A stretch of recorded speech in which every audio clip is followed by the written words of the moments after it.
What's up, guys? Welcome back to the channel. Today we're going to be talking about everything about the Damon motorcycle. What a freaking motorcycle. Before we get started, take a look at this.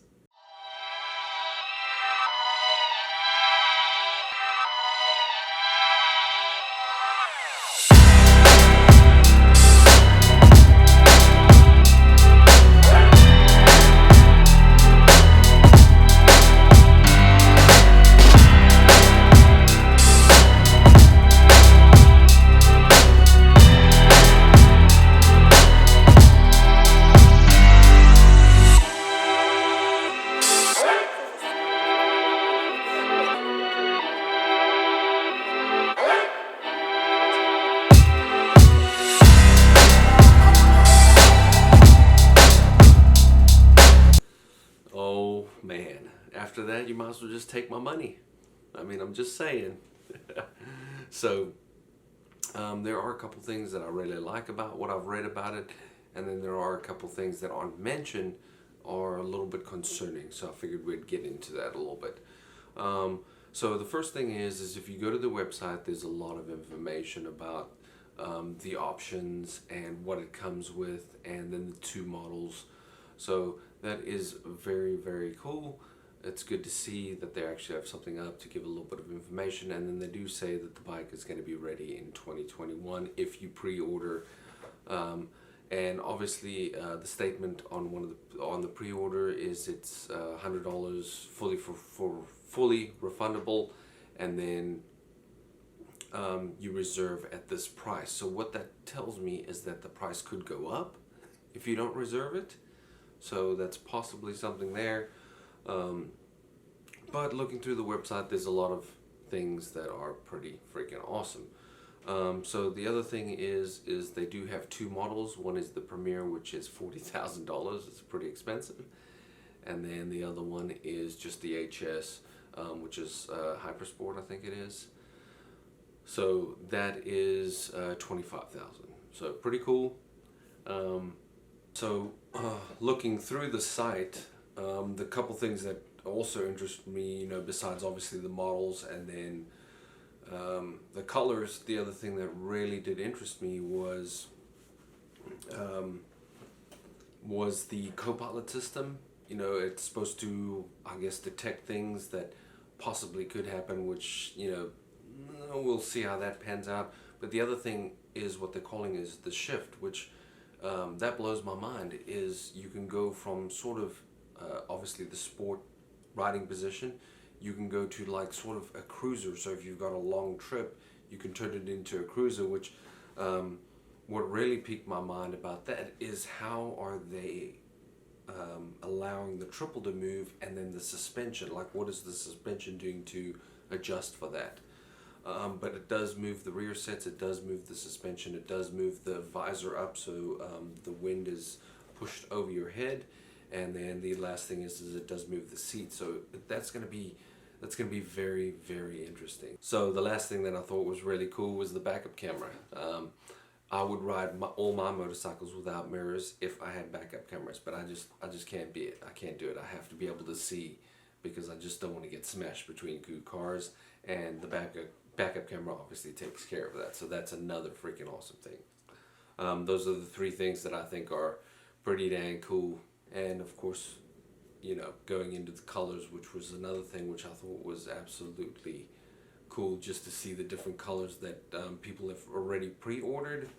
So it really is. It's actually pretty dang cool to see what they're trying to do for the 2021 proposed release of the motorcycle. I can say that the bike does look freaking amazing. There are a couple options that I really do think that are really cool. So with the Hypersport, you just get the base model, which is there's no Brembo brakes, there's no Olin suspension, there's no carbon fiber things. So those are the things that you'd be missing out on that I know of. With the Premier, it is $40,000, which is a ton of money, and I mean a ton of money.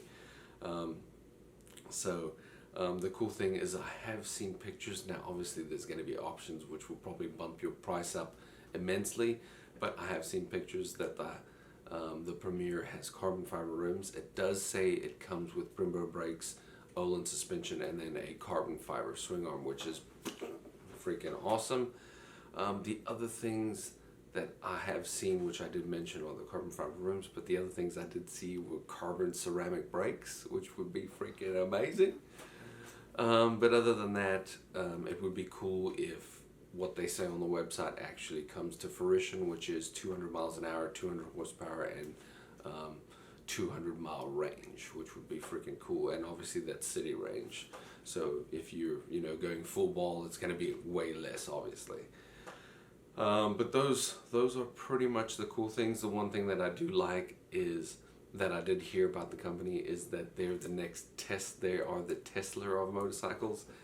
And it's funny because this picture makes me laugh because obviously you know what truck that is. That's the Tesla truck right there. So it's a good marketing gimmick, because obviously people are already referring to them as the Tesla of motorcycles, which is, whoever did that's a genius in the marketing department.